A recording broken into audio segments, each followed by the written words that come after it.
ఇంట్లో ఏదైనా మాట్లాడుతుండనివ్వండి, కొడుకు పరిగెత్తుకుంటూ వచ్చి వాడికి ఏం తెలుసు అరమరికలు, నాన్నగారండి నాన్నగారండి నేను ఒళ్ళో కూర్చుంటాను, నేను ఒళ్ళో కూర్చుంటానంటాడు. తండ్రి ఇప్పుడు కాదు అలా కూర్చో, ఇప్పుడు అలా కాదు కూర్చో. అలా అన్న కొద్దీ వాడికి ఎక్కాలనిపిస్తుంది పిల్లాడికి. అదో విచిత్రం. పిల్లలకి తండ్రి తొడ మీద కూర్చుంటే ఉన్న ఆనందం వాడు మహాసామ్రాజ్య పట్టాభిషేకం పొందినట్టు ఆనందిస్తాడు. తండ్రి తొడ మీద కూర్చోవాలనుకుంటాడు. తండ్రి కూడా అంతే యథార్థానికి. అసలు పురుషుడికి ఐశ్వర్యములలోకెల్లా గొప్ప ఐశ్వర్యమేది అని ప్రశ్న వేశారు. అంటే అన్ని ఐశ్వర్యములలో గొప్ప ఐశ్వర్యం ఏది అంటే పుత్రగాత్ర పరిష్వంగము.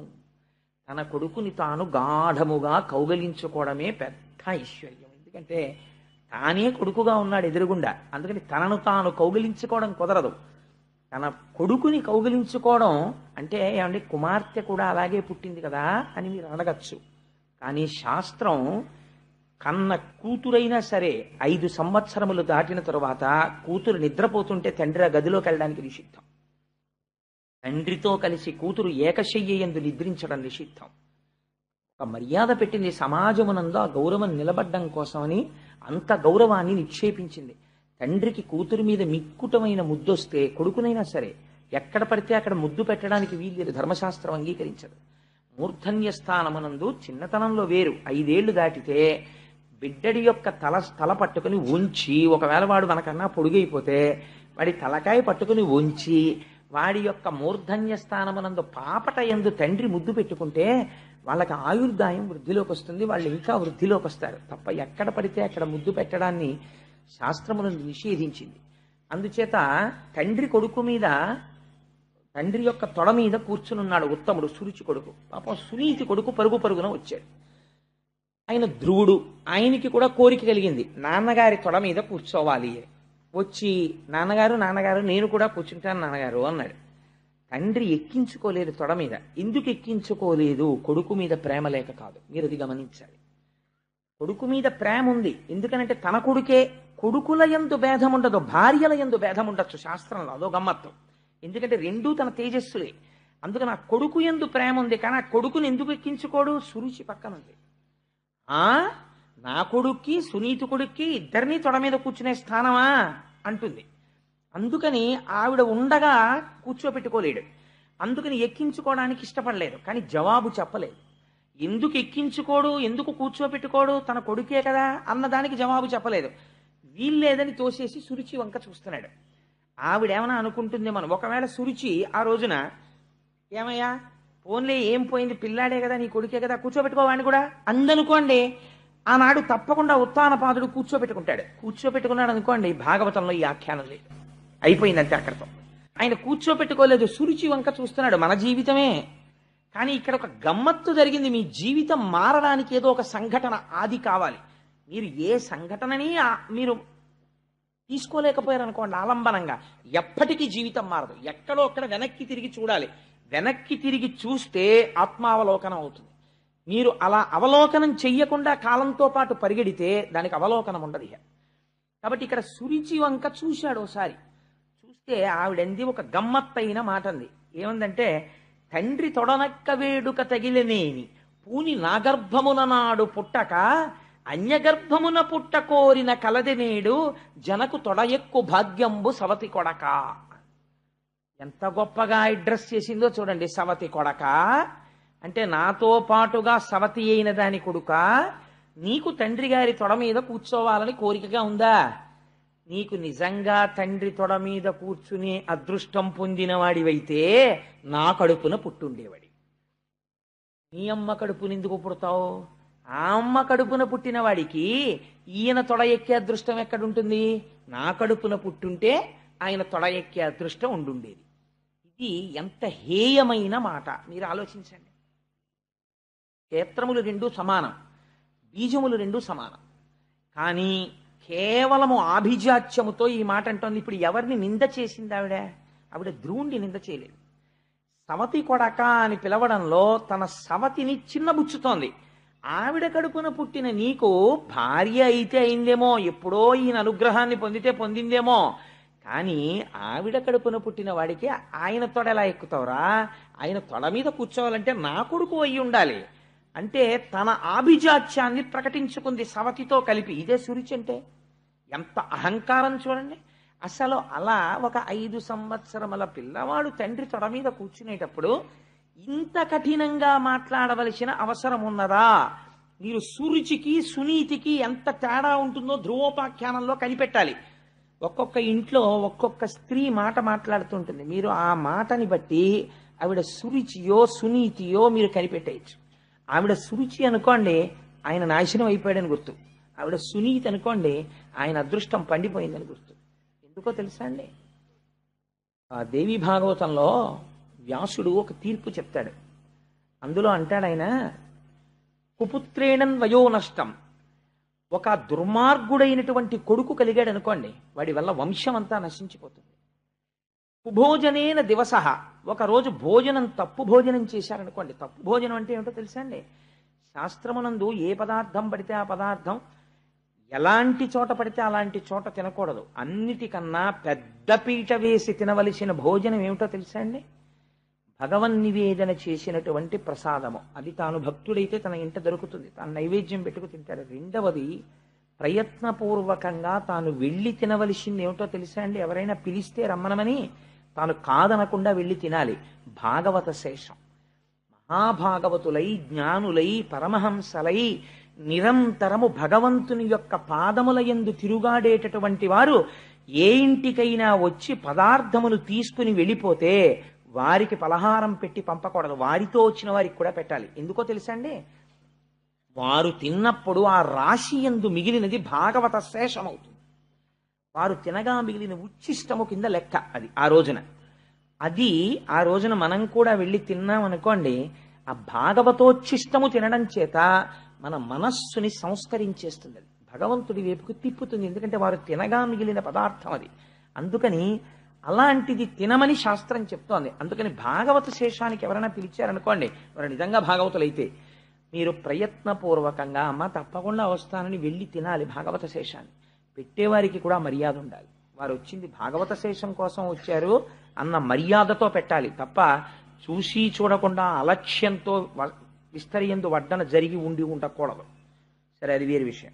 అందుకని నువ్వు నా తొడ మీద కూర్చోడానికి, తండ్రి తొడ మీద కూర్చోడానికి నా కడుపున పుట్టిన వాడివైతే నువ్వు ఆ భాగ్యాన్ని పొంది ఉండేవాడివి. నువ్వు సునీతి కడుపున పుట్టావు, నీకు ఎలా దక్కుతుందా భాగ్యం? నీకు దక్కదండి.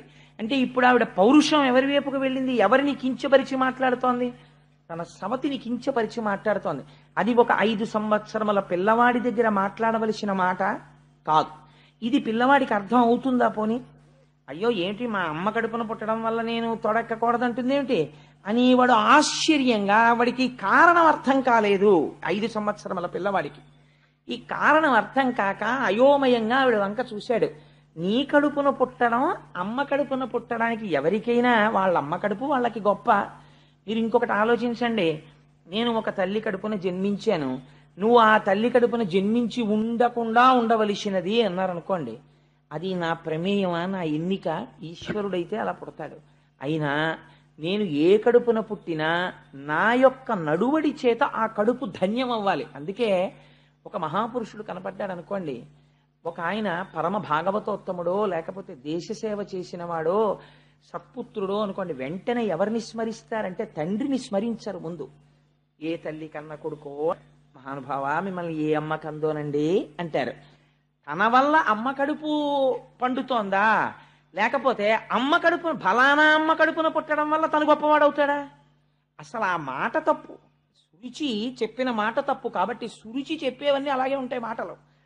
ఈ మాటలు మాట్లాడుతుంటే ఉత్తానపాదుడు ఊరుకున్నాడు. అందుకే పైకి కాళ్ళెట్టి కిందకి తలెట్టి పుడుతూ వెడుతూ ఉంటాడు.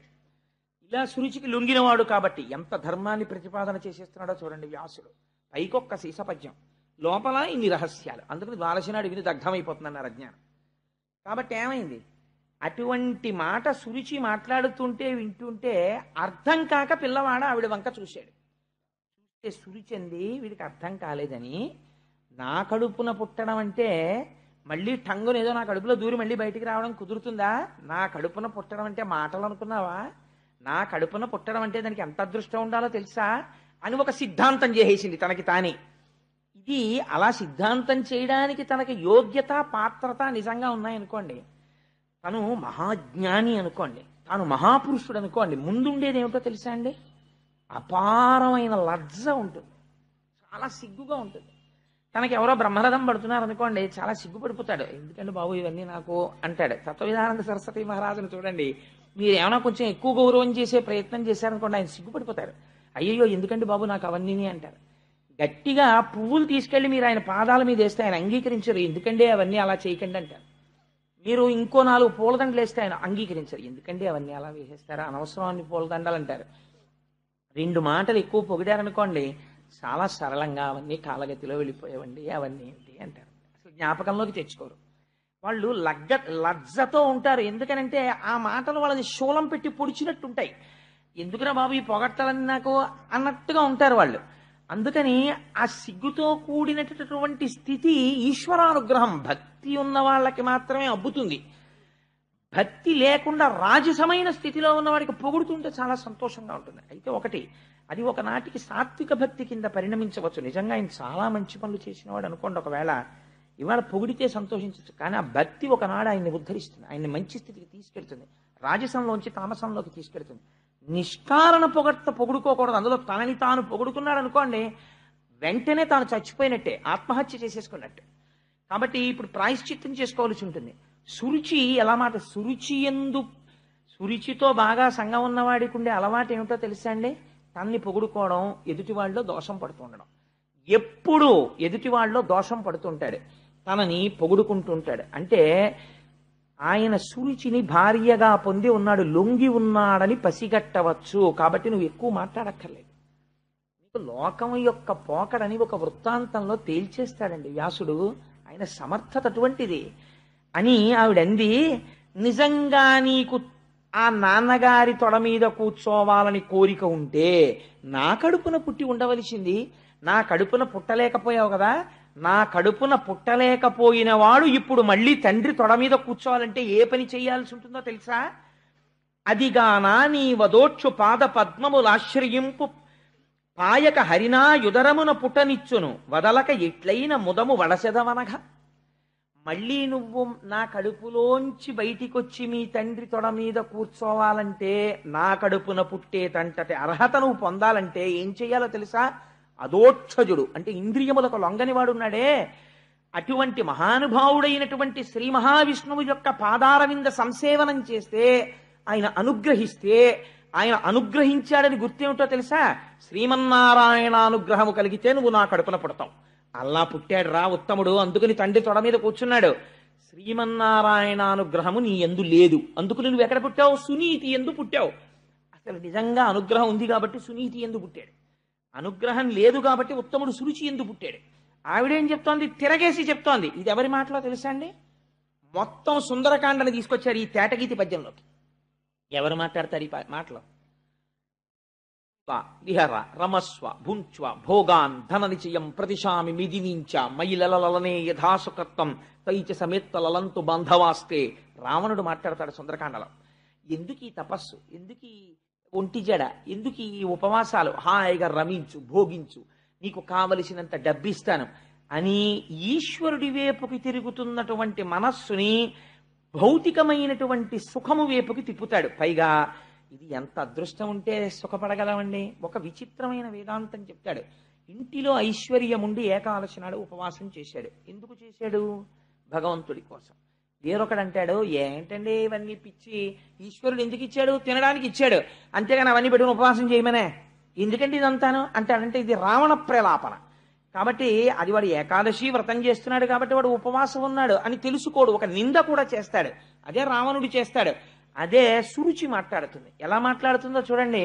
శ్రీమన్నారాయణ అనుగ్రహం ఉంటే నా కడుపున పుట్టుండేవాడివి, మీ నాన్న తొడెక్కుండేవాడివి. నాన్న శాశ్వతమా, తొడ శాశ్వతమా, ఎక్కడం పెద్ద వైభోగమా అని ఈ మాట చెప్పి నీకు నారాయణానుగ్రహం లేదు అంది. అంటే ఇప్పుడు ఆ పిల్లాడికి ఏదో కొంత అర్థమైంది, ఏదో కొంత అర్థం కాలేదు. కానీ శ్రీమన్నారాయణానుగ్రహాన్ని పొందలేకపోవడం వల్ల నేను సునీతి కడుపున పుట్టానన్న మాట వాడికి జీర్ణం కాలేదు. అది చెప్పడానికి వాడికి భాష చాలదు, వాడు చాలా చిన్న పిల్లవాడు. అందుకని ఇప్పుడు వాడు ఏం చేస్తాడంటే, చెప్పడం చేత కాలేదనుకోండి ఆ పిల్లాడికి, వాడు చేసే పని ఏమిటంటే మొయ్యోమని ఏడుస్తాడు. కాబట్టి ఇప్పుడు వాడు ఏం చేశాడంటే నాన్న తొడక్కనివ్వలేదు, సురుచి ఏదో మాట్లాడుతోంది, తనకు అర్థం కాలేదు. ఇది ఒక గొప్ప సంఘటన. ఇది మనకి ఒక పరమపావనమైన ఆఖ్యానాన్ని అందించబోతోంది. అందుకని వ్యాసుడి ఈ శ్లోకాన్ని తీసుకున్నాడు. ఇక్కడ నుంచి వాడు ఏడుస్తూ, ఇలా ఏడిచిన వాడు లేడురా. ఏడిచిన వాళ్ళందరూ సురుచి కోసం ఏడిచిన వాళ్లే. నాకు ఇంకా కారు లేదని ఏడిచినవాడు, నాకు ఆ భోగం లేదని ఏడిచినవాడు, ఈ భోగం లేదని ఏడిచినవాడు, ఈశ్వరుడు అన్నీ ఇచ్చినా కూడా ఏదో వెతుక్కున్నది లేదని ఏడిచినవాడు, ఉన్నాయని తృప్తిపడి ఈశ్వరుడి కోసం ఏడ్చినవాడు లేడు. ఇవాళ నారాయణానుగ్రహం నాకెందుకు లేదని ఏడుస్తూ వెళ్ళిపోతున్నాడు, చెప్పుకోవడం చేత కానివాడు. ఇది ఆశ్చర్యకరమైన సంఘటన. 5 ఏళ్ల పిల్లవాడికి ఇట్లాంటి ఆలోచన వచ్చింది. ఈ ఆలోచన రావడం గొప్పతనం. సాధారణంగా ఎవరికి రాది ఆర్తి. కాబట్టి అది వైరాగ్యమే. నాకు ఎందుకు రాదు అనుగ్రహం అని ఏడవడం, ఆ ఏడుపే వైరాగ్యం. కాబట్టి అది తెలిసి తెలియని వైరాగ్య సంపద ఏర్పడింది. కానీ దీన్ని పూర్ణ వైరాగ్యం చేసేవాడు వాడు ఉండాలి. ఇప్పుడు దాన్ని మార్గమునందుకు త్రిప్పగలిగిన వాడు ఉండాలి. వాడు ఏడుస్తూ అమ్మ దగ్గరికి వెళ్ళాడు. సునీతి మాటకి సురుచి మాటకి ఎర్రగీత గీసినంత తేడా ఉండాలి. అలా లేదనుకోండి, మీరు ఆవిడ్ని సునీతి అని పిలవడానికి వీల్లేదు కదా.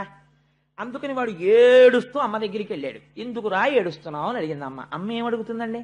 ఈ పిల్లాడి ఏడుస్తుంటే ముందు అమ్మ ఏమడుగుతుందంటే, ఏంటన్నా ఎందుకు ఏడుస్తున్నావు అంటుంది. అమ్మ దగ్గర ఒక లక్షణం ఉంటుంది, మీరు గమనించండి. ఆ ఎదురు పోర్షన్ వాళ్ళు ఈ పోర్షన్ వాళ్ళు చాలా స్నేహితులు. పిల్లాడు అలోహమని ఏడుస్తూ అమ్మ దగ్గరికి వెళ్ళాడు అనుకోండి, పెద్ద గోల పెట్టేస్తాను. ఎందుకురా ఏడుస్తున్నావు అన్నాడు అనుకోండి, అమ్మ అమ్మ నన్ను ఎదురింటి అక్క ఆడనివ్వట్లేదమ్మా అన్నాడు అనుకోండి, నువ్వు ఆ అక్కతో మాట్లాడకంటుంది, నువ్వు అక్కతో మాట్లాడకు, చెప్తాను నేను ఈ మాట దాని సంగతి అంటుంది. అంటే పిల్లాన్ని ఉపశమింప చేయడం కోసం చిన్న అక్కస వస్తుంది అమ్మకి, తన పిల్లాడికి ఏదో పొరపాటు జరిగిపోయిందని. అమ్మ అంత నిష్పక్షపాతంగా ఉండడం కష్టం. అమ్మ అంటేనే అంతండి. పిల్లాడికి ఇంత హాని జరిగితే తనకి ఏదో పాము కుట్టినంత పరితపించిపోతుంది. అలాంటి అమ్మ లేకపోతే లోకం ఎక్కడుంది? కాబట్టి అమ్మ అలా మాట్లాడుతుంది. కానీ సునీతి మాట్లాడడంలో ఉన్న గమ్మత్తు ఎలా ఉంటుందో చూడండి. ఆవిడ దగ్గరికి వెళ్ళి పిల్లాడు ఓహో ఏడుస్తున్నాడు. వాడికి ఎందుకు ఏడుస్తున్నావురా అంటే, నేనేమిటో శ్రీమన్నారాయణ అనుగ్రహం నాకు లేదుట, అందుకు నీ కడుపున పుట్టేంట, ఇవన్నీ చెప్పడం వాడికి చేత కాదు. ఏడుస్తుంటే ఆవిడ అటు ఇటు చూస్తోంది, ఎందుకు ఇలా ఏడుస్తున్నాడని. సవతి ఆడిన మాటల సారెతలచి, ఈలోగా అక్కడ ఉండేటటువంటి అంతఃపుర కాంతలు కొంతమంది పరిగెత్తుకొచ్చారు. ఎందుకమ్మా పిల్లాడు ఏడుస్తున్నాడు అని అడిగారు. అడిగితే వీడు చెప్పలేడు. వాళ్ళు అన్నారు, అమ్మా అనరాని మాట ఒకటంది సురుచి ఇవ్వాల. నీ కొడుకు తండ్రి గారి దగ్గరికి వెళ్ళి తొడ మీద కూర్చుంటానన్నాడు. నీకు నారాయణానుగ్రహం లేదురా, అందుకుని సునీతి కడుపున పుట్టావు. నా కడుపున పుట్టుండేదానివి అనుగ్రహం ఉంటే నువ్వు అది నా కడుపున పుట్టకుండా నాన్న తొడ మీద ఎలా కూర్చుంటావని అడిగింది. అంటే ఇప్పుడు సునీతి ఏడ్చింది ఈ మాటకి. ఏడ్చి ఆవిడంది, సవతి ఆడిన మాటల సారె తలచి కొనుచు బేర్చిన దుఃఖాబ్ది కుందుచుండే దావ పావక శిఖిలచే తగిలి కాంతి వితతి కందిన మాధవీ లతిక స్పోలే. ఎంత గొప్ప మాటో చూడండి. మాధవీలత అని అతి సున్నితమైనటువంటి ఒక తీగ, ఒక జాజి తీగో ఒక మల్లె తీగో పందిరెక్కుతోంది. దాన్ని మీరేం కాల్చేయలేదు. కానీ చాలా నాజూకుగా పరమకోమలంగా ఉండేటటువంటి ఒక మల్లె తీగకి కొద్దిగా అంత దూరంలో ఎవరో చెత్త తగలపెట్టారు. ఒక పెద్ద మంట రేగింది. దాని సెగ ఈ తీగకి కొట్టింది. అసలే తీగ పరమ సౌకుమార్యంతో కూడినటువంటి తీగ. అక్కడ తగిలినటువంటి ఆ మంట వేడి తగిలి ఎంత ఒడిలిపోయి ఎంత ఎలా అయిపోతుందో అలా అలాగే వస్తుంది. అలా అటువైపు నుంచి వచ్చినటువంటి ఆ పొగకి, ఆ తప్తము చేయగలిగినటువంటి ఆ వేడికి పాపం ఆ మాధవీలత ఎలా కందిపోతుందో అలా కందిపోయింది ఆవిడ యొక్క మనస్సు. కందిపోయి ఆవిడంది కొడుకుని చూసి, ఎంత మాట అందరా సురిచి, అదేదో గొప్పదనుకుంటోంది, దాని కడుపున పుట్టడం గొప్ప అని వెంటనే కయ్యానికి వెళ్ళిపోవాలి. ఆవిడంది, అనగా ఈ దుఃఖమునకు పనిలేదన్యులకు సొలయ బలవంతంబై తన పూర్వజన్మ దుష్కృతి ఘనకర్మము వెంటనంట గానెవ్వలనన్. నాయనా, నువ్వు ఏడుస్తున్నావు కదా, మీ నాన్న తొడ ఎక్కనివ్వలేదని. ఎవరికైనా దుఃఖం కలిగితే ఆ దుఃఖానికి కారణం వేరొకరిని నిందించకూడదు. నీ పిన్ని నిన్ను నాన్న తొడ ఎక్కనివ్వలేదు అని నువ్వు ఏడుస్తున్నావు, కానీ అలా ఏడవకూడదు. ఎందుకో తెలుసా? తప్పు పిన్నిని ఏమనకూడదు. ఇన్ని కాదురా నీ దుఃఖానికి కారణం, నువ్వు గత జన్మలలో చేసుకున్నటువంటి పాపమే ఇవాళ నువ్వు ఏడిచేటట్టు చేసింది తప్ప, ఇప్పుడు మళ్ళీ తల్లితో సమానమైనది నీ పినతల్లి. నీ పినతల్లిని నువ్వు మళ్ళీ ఇంకొక మాట అంటే మళ్ళీ అమ్మని దూషించినటువంటి దోషం కట్టి కుడిపి మళ్ళీ బాధపడతావు. అందుచేత తప్పు నాన్న, ఆవిడ కాదు నీ బాధకి కారణం, నేను కాదు నీ బాధకి కారణం, నీ తండ్రి కాదు, నువ్వు చేసుకున్న పాపకర్మయే నీ దుఃఖమునకు కారణము. ఏ తల్లి మాట్లాడుతుందండి ఇలాగా? అంటే సంస్కార బలం ఎక్కడి నుంచి వస్తుంది పిల్లలకి? వ్యాసుడు తీర్పు చెప్పేస్తున్నాడు. ఇంట్లో తల్లిదండ్రులు మాట్లాడేటటువంటి మాటల నుంచి మీరు నిరంతరము ఇంట్లో చంద్రశేఖర పరమాచార్య స్వామి వారి గురించి తలుచుకుని పొంగిపోతూ మాట్లాడడం మీకు అలవాటు అనుకోండి, ఒక పోతన గారి గురించి అద్భుతంగా మాట్లాడడం మీకు అలవాటు అనుకోండి, శంకర భగవత్పాదుల గురించి చాలా గొప్పగా మాట్లాడుకుని పొంగిపోవడం మీకు అలవాటు అనుకోండి, ఎవరో తెలిసి తెలియనటువంటి వాళ్ళు మీ పిల్లల దగ్గర ఏ చంద్రశేఖర పరమాచార్య స్వామి వారి వంటి వారి గురించో కొంచెం తక్కువ చేసేదో మాట్లాడారనుకోండి, ఆ పిల్లలకి ఎంత కోపం వచ్చేస్తుందంటే బొగ్గలు ఎర్రపడిపోయి, నాన్నగారండి నేను నిజంగా ఇవాళ దెబ్బలాడేద్దాం అనుకున్నాను నాన్నగారండి, అలా అంటుందా అది స్వామివారిని, దానికి తెలియదండి చంద్రశేఖర స్వామి వారి గురించి అంటుంది. తప్పమ్మా, నువ్వు దెబ్బలాడకూడదు, నువ్వు తెలుసుకున్నావు కదా, నువ్వు వారి గొప్ప చెప్పాలి అవతల వాళ్ళకి అని తండ్రో తల్లో చెప్తారు. తల్లిదండ్రులని బట్టే పిల్లలకి సంస్కార బలం వస్తుంది. అలా రాకుండా వాడికి కుసంస్కారం వచ్చింది అనుకోండి, అది వేరు విషయం. కానీ 90% ఎవరు బాధ్యులు? తల్లిదండ్రులే బాధ్యులు. మీరు ఎలా నడిస్తే పిల్లలు అలా నడుస్తారంటే వారి నడువడి మిమ్మల్ని అనుసరించి ఉంటుంది. ఇక వేరుగా చెప్పక్కర్లేదు. తల్లిదండ్రులు ఎలా ఉంటారో పిల్లల యొక్క నడువడి అలాగే ఉంటుంది. అందుకే 7 తరాలు అటు ఇటు చూసి పిల్లని తెచ్చుకున్నాం, లేకపోతే పిల్లాన్ని తెచ్చుకున్నాం అంటారు. ఇవ్వడానికి ఏమిటి చూస్తారు? ఆ తల్లిదండ్రుల యొక్క నడువడి ఎలా ఉంటుంది, వీళ్ళ ముందు వాళ్ళ నడువడి ఎలా ఉంటుంది, అది చూస్తారు. ఆ వంశంలో ఎవరైనా ఒక మహాపురుషుడు ఉన్నాడు అనుకోండి, ఆయన తేజస్సు మళ్ళీ ఆయన ఈ పిల్ల కడుపునో లేకపోతే ఓ మనవడిగానో ముని మనవడిగానో మళ్ళీ పుట్టచ్చు. పుడితే ఆ వంశం పావనం అయిపోతుంది. ఏమో ఆయన మళ్ళీ పుడతారేమో ఆశ. అటువంటి మహాపురుషుడున్న వంశం అండి అది. అంటే ఆ ఇంటికి తన పిల్లని పంపించాలని తాపత్రయపడతారు. ఎందుకని? అటువంటి చోటుకి వెళ్ళి అటువంటి చోట తను వారి కోడలు అనిపించుకుంది తన కూతురు. అందుకని నా కూతురు వారి ఇంటికి కోడలైతే బాగుండని కోరుకుంటారు. అలాగే కూతురున్నవాడు సంస్కార బలం ఉన్న కుటుంబానికి నా కూతురు వారింటి కోడలైతే బాగుండని తండ్రి కోరుకుంటాడు. కాబట్టి తల్లిదండ్రుల యొక్క సంస్కార బలాన్ని అనుసరించి పిల్లలు ఉంటారు. ఎంత అందంగా మాట్లాడిందో చూడండి ఆవిడ. అని పినిమిటి చేతను పెండ్లామని కాదు నికృష్ట దాసి అనియను పిలువంగను చాలని దుర్భగురాలనగల నా కుచ్చి నుదయమందిన కథనన్. నువ్వు ఇవాళ ఇటువంటి బాధ ఎందుకు పొందుతున్నావో తెలుసా? మీ పిన్ని ఆ మాట అంది అంటే ఉత్తినే అనలేదురా. మీ నాన్నగారికి నేను కూడా భార్యని. పోనీ పినిమిటి చేతను పెండ్లామని కాదు, మా ఆవిడ అని ప్రేమతో ఎప్పుడైనా ఓ సునీతి ఇలరా అని పిలవకపోతే పిడపోయేది. అలా పిలవకపోతే నేను బాధపడినా. ఇవాళ నాకు భార్య యొక్క స్థాయి లేదు. ఒక నికృష్టమైన దాసి ఇద్దరూ పక్క పక్కన నిలబడితే మీ నాన్నకి ఏదైనా గబుక్కుని పిలవవలసి ఉంటే నికృష్టమైనటువంటి ఆ దాసిని పిలుస్తాడు, కానీ నన్ను పిలవడం ఎందుకో తెలుసా? నికృష్ట దాసి అనియను పిలువంగను చాలని దుర్భగురాలగు నా కుచ్చి ఉదయమందిన కథనం. అంటే ఇప్పుడు ఎవరిని నిందించుకుంటోంది? నా పాపకర్మ నన్ను కట్టి కుడుపుతోంది. నీ నాన్న చేత సురిచి పొందినటువంటి అదృష్టాన్ని నేను పొందలేకపోయాను. నేను పొందలేని కారణం వల్ల నువ్వు పొందలేకపోయావు. తప్పించి నా దురదృష్టం రా. మీ నాన్నగారు ఒక భార్య పట్ల అలా, ఒక భార్య పట్ల ఇలా ఉన్నారు అంటే అది నా దురదృష్టం.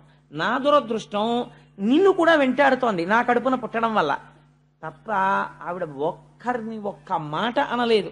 తన యందు దోషం ఆరోపించుకుని మాట్లాడింది. ఇలా మాట్లాడగలగడానికి, ఇంత సంస్కారయుతంగా ఉండడానికి చాలా కష్టం అండి. అవి ఏదో నేర్చుకుందామంటే వచ్చే మాటలు కావు. A situation of crisis reveals your character అంటారు. మామూలుగా నడువడి అందరూ నడుస్తారు. ఇప్పుడు సంధ్యావందనం చెయ్యాలండి ప్రతిరోజు అన్నాం అనుకోండి, ఇంట్లో ఉన్ననాళ్ళు హాయిగా సంధ్యావందనం ప్రతివాడు చేస్తాడు. ఏదో ఎక్కడో ఏదో ఊరు వెళ్ళాడు, ఆ ఊళ్ళో ఏదో కాటేజీలో ఉన్నాడు, అప్పుడు సంధ్యావందనం చేయవలసి వచ్చింది అనుకోండి, సంధ్యావందనం ఇవాళ చేయకపోతే ఏమండి అని ఏదో తప్పనిసరి పరిస్థితుల్లో ప్రాయశ్చిత్త శ్లోకం చదివాడు, సరే. అన్నీ అనుకూలంగా ఉన్నప్పుడు ధర్మ నిర్వహణ గొప్పే ఉందండి. ఏది అనుకూలం కానప్పుడు ధర్మం నిర్వహిస్తే గొప్ప. రామచంద్రమూర్తికి అన్నీ కలిసి రాలేదు. ఆయనకి ఎన్ని కష్టాలు పడ్డాడో, ఎన్ని కష్టాలు పడ్డా ధర్మాన్ని మాత్రం ఆయన వదిలిపెట్టలేదు. ధర్మాన్ని వదిలిపెట్టకుండా ఉండడం గొప్ప.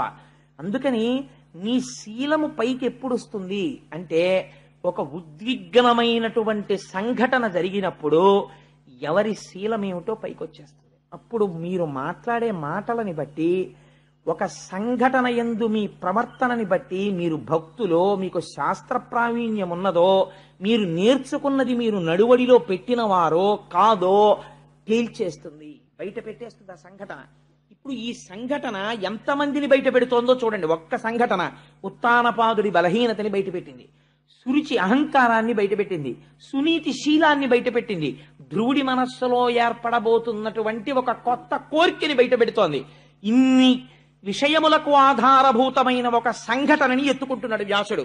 ఎంత గమ్మత్తైనటువంటి విషయం అండి నిజంగా. వ్యాస భగవానుడికి మనం ఎన్నిసార్లు జోదలు చేయాలి మహానుభావుడికి అని ఆవిడంది. నాన్న ఎందుకురా బెంగ పెట్టుకుంటావు, విను ఆడిన ఆ సురుచి వచనములు సత్యంబులుగను, సర్వశరణ్యుండనగల హరిచరణంబులు కను, జనకుని అంకమెక్కగా తలతేనిన్. సురుచి ఏం చెప్పిందో అది పరమ యథార్థం. నిజంగా నీ తండ్రి యొక్క తొడ ఎక్కి కూర్చోవాలన్న కోరిక నీకుంటే, మీ తండ్రి మనస్సుని మళ్ళీ అలా మార్చగలిగిన వాడెవరో తెలుసా? సురుచిని తొక్కి పెట్టి సునీతిని పక్కకి తెచ్చుకోగలగాలి. ఇది నీ అంత నీకు సాధ్యం కాదు. ఈశ్వర పాదాలు పట్టుకోవాలి. పట్టుకుంటే సురుచిని తిరస్కరించగలవు, సునీతికి పెద్దపీట వేయగలవు, ఆత్మధర్మాన్ని భక్తితత్వాన్ని ఒప్పుకోగలవు, నీ ధర్మమునందు నువ్వు నిలబడగలవు, సురుచిని త్రోసిరాదనగలవు. నాకు అక్కర్లేదు ఈ భౌతిక సుఖాలని, ధర్మ విరుద్ధమైనటువంటి సుఖమునందు మమకారమును విడిచిపెట్టగలవు. అలా విడిచిపెట్టడానికి ఈశ్వరానుగ్రహం ఉండాలి. అందుకని ఏది సురుచి చెప్పిందో అది యథార్థం. నీకు నిజంగా నీ తండ్రి అంకం ఎక్కాలన్న కోరికుంటే నువ్వు శ్రీమన్నారాయణ పాదార వింద సంసేవనము చెయ్యగలగాలి. ఇలా ఏడవడం కాదురా, ఆయన గురించి ఏడవగలవా?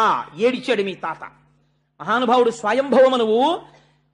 అఖండమైన రాజ్యం ఇచ్చాడు చిత్రముఖ బ్రహ్మగారు. మొట్టమొదట ఏది భూమండలం అని అడిగాడు స్వయంభవమనువు.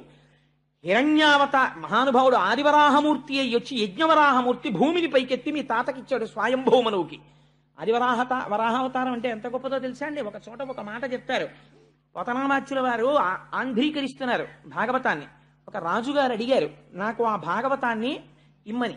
అడిగితే పోతన గారు ఇవ్వనన్నారు ఎవ్వరికి. ఈ మనుజేశ్వరాధములకిచ్చి పురమ్ములు వాహనమ్ములు సొమ్ములు కొన్ని పుచ్చుకొని సొక్కి శరీరము బాసి కాలుచే సొమ్మెట వాటులంబడక సమ్మతి శ్రీహరికిచ్చే చెప్పే ఈ బొమ్మెల పోతనాచ్యుడొకడు భగవతంబు జగద్ధితంబు గన్నని చెప్పుకున్నాడు. ఆయన ఒప్పుకోలేదు అంకితం ఇవ్వడానికి. ఆయనకి ఏం కానుకలు గుచ్చుకోట, ఆయనకి మమకారం లేదుట, ఈశ్వరుడి పాదాలు పట్టుకున్నవాట అని తెలుసుకుని ఆ రాజు వేటమిషతో వచ్చి భటుల్ని పంపాడు. పోతన గారిని తీసుకురండి నా దగ్గరికి. ఆ భటులు వెళ్ళారు. వెళ్ళేసరికి పోతన గారు ఆయనకి ఏముందంటే ఒక చిన్న పూరిపాక అంతే. ఆ పూరిపాకలో కూర్చొని భాగవతాన్ని ఆంధ్రీకరిస్తున్నారు. ఈ భటులు లోపలికి ఎడదామని చూశారు. వెళ్ళేటప్పటికి ఒక అడవి పంది పడుకునుంది పర్ణశాల ముందు, ఆ కుటీరం ముందు. అది వీళ్ళని చూసి పైకి లేచి గుర్ర నరిచింది. ఇటువంటి అడవి పందిని మనం ఎన్నడూ చూడలేదని భటులు పారిపోయారు. పారిపోయి రాజుకు చెప్తే రాజు చీవాట్లు పెట్టాడు. అడవి పందిని చూసి పారిపోతారు, అది పులే సింహమా, మొత్తం సైన్యం వెళ్ళండి అన్నాడు. ఇంతమంది సైన్యం దాని కోరలు చూసి, దాని నోరు చూసి, దాని పళ్ళు చూసి భయపడి వచ్చేశారు. రాజా మేమటువంటి వరాహాన్ని చూడలేదన్నారు.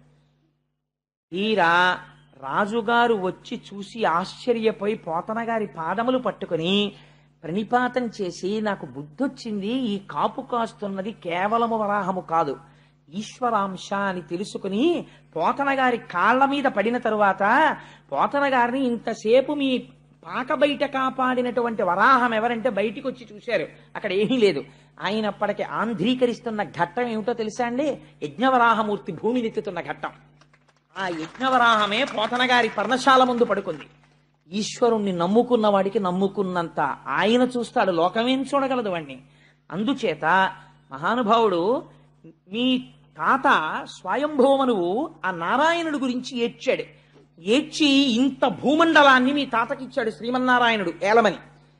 ఇంత భూమండలానికి నేను అధిపతినని స్వయంభౌమును పొంగిపోలేదు.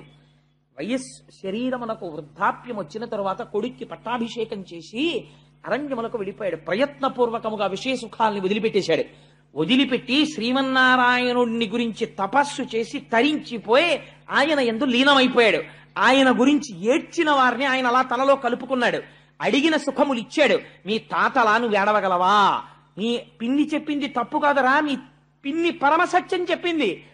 నీకు అలా ఏడవడం వచ్చా? ఏడవడం వస్తే ఇంట్లో ఏడవడం కాదు, పో ఇక్కడి నుంచి. పోయి అరణ్యంలో కూర్చుని నిశ్శబ్దంగా ఉన్న చోట కూర్చుని శ్రీమన్నారాయణుడి గురించి ఏడు. ఆయన అనుగ్రహం కలిగిందా మీ తండ్రి అంకసీమ నువ్వు చేరగలుగుతావు. ఒక 5 సంవత్సరముల పిల్లవాణ్ణి ఎటువంటి స్థితికి తల్లి మాట తీసుకెళ్లిపోతుందో చూడండి. ఏ పిల్లడినైనా తల్లి మాట తీసుకుని వెళ్ళగలదు. అమ్మ ఇలా పెరుగన్నపు ముద్ద నోట్లో పెడుతూ చెప్పిన మాటలే ఆ పిల్లవాడి శీలాన్ని తీర్చిదిద్దుతాయి.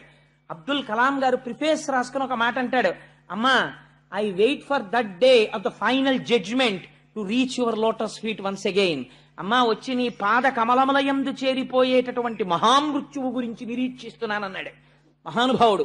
అమ్మా నాడు ఆకలితో నేను పరిగెత్తుకొస్తే నేను నేల మీద కూర్చుని అమ్మా ఆకలేస్తోందంటే నువ్వు కంచంలోంచి అన్నపు ముద్ద కలిపి నా నోటిలో పెట్టి నాకు నువ్వు అందించిన సంస్కార బలం రోజుకి దేశం గురించి 18 గంటలు అలమటించి 6 గంటలు నిద్రపోవడంలో పెళ్లి చేసుకోవాలన్న స్పృహ మరిచిపోయేటట్టు చేసింది. అయితే అటువంటి మహర్షి అబ్దుల్ కలాం అంటే, అటువంటి రాష్ట్రపతి పాలిస్తున్న దేశంలో నేను ఉన్నందుకు గర్వపడుతుంటాను నేను.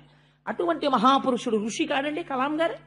అటువంటి వాడు వింగ్స్ ఆఫ్ ఫైర్ కి ప్రిఫేస్ రాస్తూ ఒక మాట అన్నాడు, అమ్మా నువ్వు పెట్టిన అన్నం నన్ను ఈ స్థితికి తెచ్చింది. మళ్ళీ నేను ఎన్నడూ నీ పాదములకు చేరిపోతానో, ఎప్పుడొచ్చి నీ పాదములకు నమస్కరిస్తానో అని ఫైనల్ జడ్జిమెంట్ డే కోసం వెయిట్ చేస్తున్నానమ్మా అన్నాడు. పోతన గారు వాడారు ఆ మాట.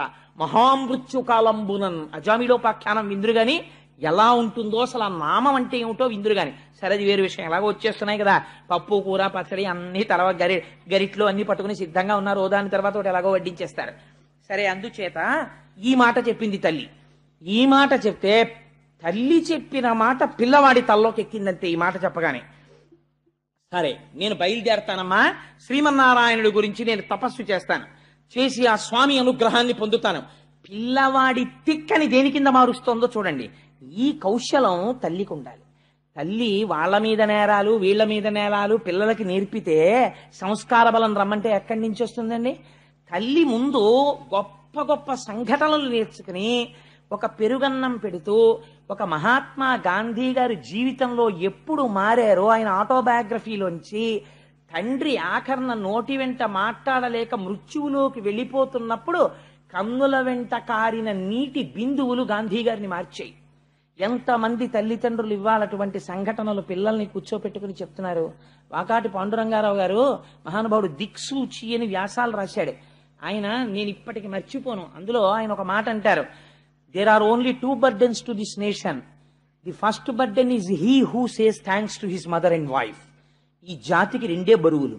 ఒకటో బరువు ఎవరంటే తన తల్లికి భార్యకి థ్యాంక్స్ చెప్పేవాడు. నీ తల్లికి నువ్వు ఎన్ని థ్యాంక్స్ చెప్తే నువ్వు నీ రుణం తీర్చుకుంటావు. నీ భార్యకి నువ్వు ఎన్ని మాటలు థ్యాంక్స్ చెప్తే రుణం తీర్చుకుంటావు.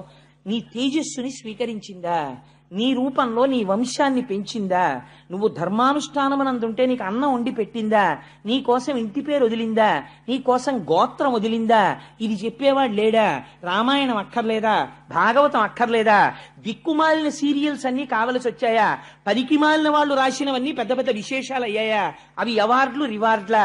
పిల్లలకు ఆ సంస్కారం మనం ఇంజెక్షన్ చేస్తున్నామా? వాళ్ళు విషపు పురుగులు కాకపోతే సాధు గోవులు కమ్మంటే ఎలా అవుతారు? వాళ్ళకి మనం ఎక్కడిస్తున్నాం సంస్కార బలం? సంస్కార బలం అందిస్తే వాళ్ళు సంస్కారవంతులు అవుతారు. అందించకుండా సంస్కార బలం పొందమంటే వాళ్ళు ఎక్కడి నుంచి పొందుతారు? పిల్లడికి ఆనందం పొందాలి. మా తాతగారి దగ్గరికి పరిగెత్తి మా తాతగారు మంచం మీద పడుకుని రాత్రి అలా ఏవో పద్యాలు చదువుకుంటుంటే మా తాతగారి పక్కన పడుకుంటే, తాతగారండి కథ చెప్పండి తాతగారండి అంటే, మా తాతగారు రాత్రి నాకు నిద్ర పట్టే వరకు వర్ణించి చెప్తుంటే ఒక్కొక్క కథ. ఈ జాతికి సంస్కారవంతులైన మహాపురుషులందరూ పునర్జన్మలు ఎక్కడ పొందారో తెలుసా అండి? తాతల పక్కన పడుకుని మంచాల మీద, నాయనమ్మల ఒళ్ళో అమ్మ పెట్టిన పెరుగన్నపు ముద్దలతో కలిపి పెట్టినటువంటి చిన్ని చిన్ని కథలలో. శివాజీ వరకు. అవే నిజమైన పాఠశాలలు మన సంస్కృతికి, అవే నిజమైనటువంటి ఆలయాలు. అవి ఇవాళ సరే, ఇంకా దాని గురించి నేను మాట్లాడను. అందుచేత ఆవిడంది వెళ్ళి శ్రీమన్నారాయణుడి గురించి తప్పించరా, నీకు ఆ సమర్థత ఉందా అంది. పిల్లవాడు కదా, ఒక్క ఉదుటున లేచాడు. అమ్మా నేను ఎందుకు చేయలేను, నేను చేస్తాను అని గబగబా వెళ్ళిపోతున్నాడు అంతే ఇంట్లోంచి. ఎవరండి? 5 ఏళ్ల పిల్లవాడు. వెళ్ళిపోతుంటే తల్లి వెంటనే మళ్ళీ పరిగెత్తుకెళ్ళి వెనక్కి తీసుకొచ్చేయలేదు, బయలుదేరందంతే. ఇప్పుడు ఎవరొచ్చారో తెలుసా అండి? లోక కళ్యాణము చేసేటటువంటి నారదుడు పరిగెత్తుకొచ్చాడు. ఇలా చెప్పిన అమ్మ ఎక్కడుంది, ఇలా పరిగెత్తిన పిల్లాడెక్కడున్నాడు రా, చాలా ఆశ్చర్యం జరిగిపోతోంది ప్రపంచంలో, ఇదేమిటో నేను చూడాలి. ఇప్పుడు పిల్లలకి ఒక విచిత్రమైనటువంటి లక్షణం ఉంటుంది. ఇంట్లో అమ్మా నాన్న ఎంతైనా చెప్తారు, స్కూల్కి పంపించేటప్పటికి మిగిలిన వాతావరణం వాళ్ళని డామినేట్ చేస్తుంది. గురువు దాన్ని పసికట్టి దిద్దగలగాలి. అందుకని నారదుడు పరిగెత్తుకొచ్చాడు. ఇప్పుడు చూడండి ఆయన ఎలా మాట్లాడతాడో, ఎంత అందంగా మాట్లాడతాడో. ఆ పొంగుతున్న పాల మీద నీళ్లు చల్లే ప్రయత్నం చేస్తాడు. ఏమిటో ఇవన్నీ అని. అప్పుడు పిల్లాడు అబ్బే లేదండి, అలా కుదరదు.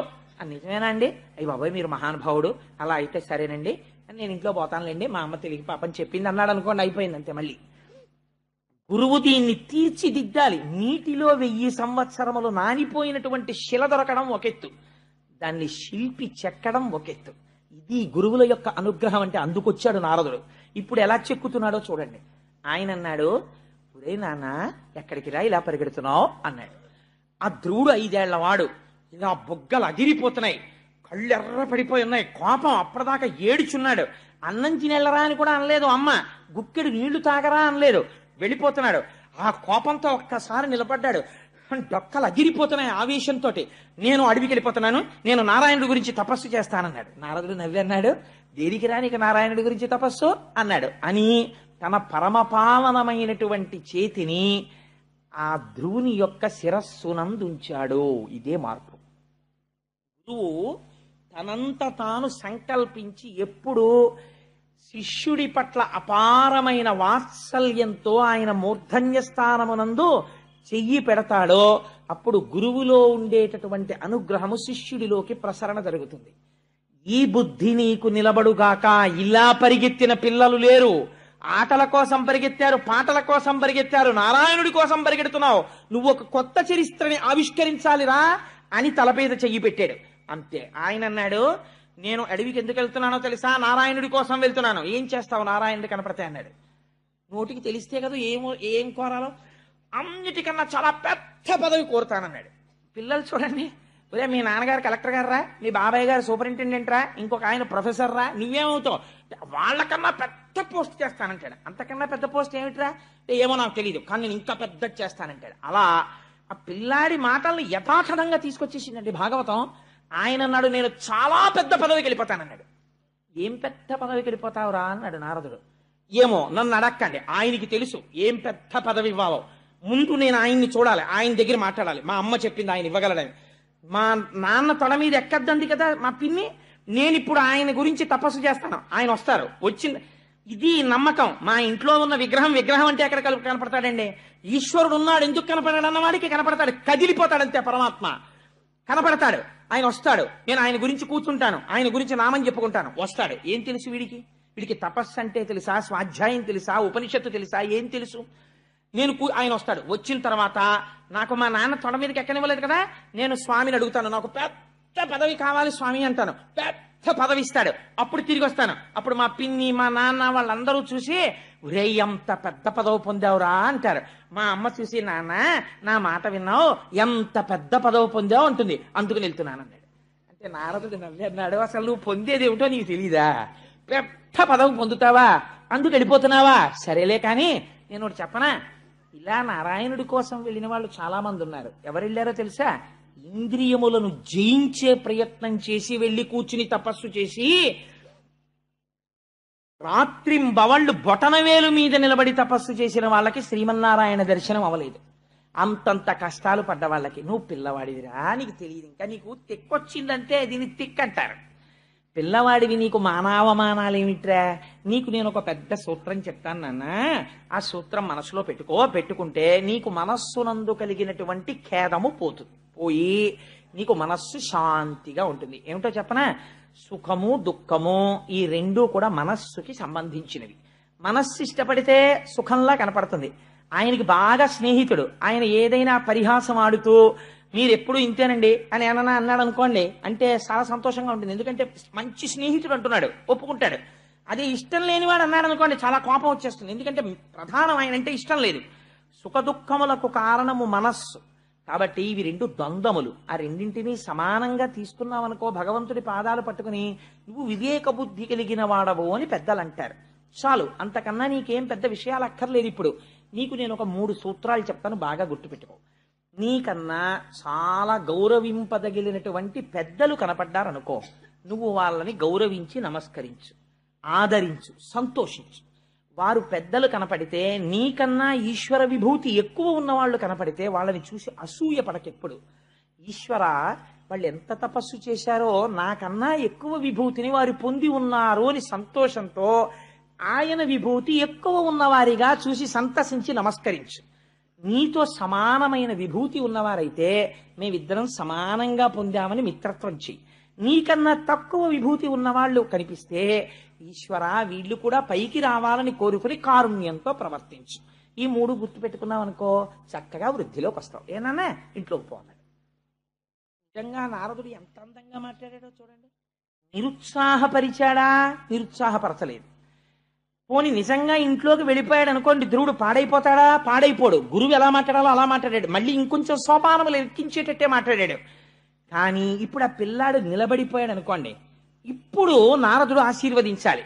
ఆయన స్పర్శ ఎక్కడికి పోతుంది? ఆ పిల్లాడు అన్నాడు, మీరు చెప్పిన మాటలు వినడానికి ఏమిటో చాలా సొంపుగా ఉన్నాయి కానండి, నేను పుట్టుక చేత క్షత్రియుణ్ణి కదా, రాజుల ఇంట్లో పుట్టాను కదా, నాకు కొంచెం పౌరుషం ఎక్కువండోయ్. మా పిన్ని నన్నంత మాట అంది, ఇక్కడ అయింది గాయం. నాకు ఇప్పుడు ఈ గాయం పోవాలంటే ఒకే ఒక రసాయనంతో పోతుంది. దీనికి బయట మందు లేదు. ఇంకా శ్రీమన్నారాయణ సందర్శనం అనేటటువంటి రసాయనమే మా పిన్ని మాటలనేటటువంటి ఈ లోపల కలిగినటువంటి వ్రణమును మాన్పగలదు. అందుకని కనపడతాడా కనపడడా, నేను పొందగలనా పొందలేనా వదిలిబారైంది, నాకు బెంగలేదు. నేను వెళ్ళి శ్రీమన్నారాయణుడి దర్శనం అవ్వడానికి తపస్సు చేస్తానంతే, నేను వెళ్ళిపోతున్నానన్నాడు. వీడికి ఎక్కడికి వెళ్ళాలో తెలియదు, తపస్సు అంటే ఏం చెయ్యాలో తెలియదు, ఎలా కూర్చోవాలో తెలియదు, ఏమీ తెలియదు, వెళ్ళిపోతున్నాడు. ఈ పట్టుదలని గుర్తించాడు. ఇది గురువు అంటే. పట్టుదలని గుర్తించి ఆ పట్టుదలని మార్గం వైపుకి నడుపుతాడు. పట్టుదల ప్రతివాడికి ఉంటుంది, దానికి మార్గమును ఏర్పాటు చెయ్యాలి, ఏర్పాటు చేసి అటు వైపుకి తిప్పాలి. అలా తిప్పినవాడు గురువు అండి. అలా గుర్తుపట్టలేకపోతే ఇంకా ఆయన గురువు ఏమిటి? ఆయన గురువు కాడు. తన శిష్యులలో ఎవడు ఏ స్థాయిలో ఎటువైపుకు వెళ్ళాలని ఆర్తి పొందుతున్నాడో గుర్తుపట్టి అటువైపుకి మార్గాన్ని సుగమం చెయ్యాలి గురువు. అలా మాట్లాడాలి. ఎంత గొప్పగా ఇప్పుడు చెప్పాడు నారదుడు. ఆయన అన్నాడు,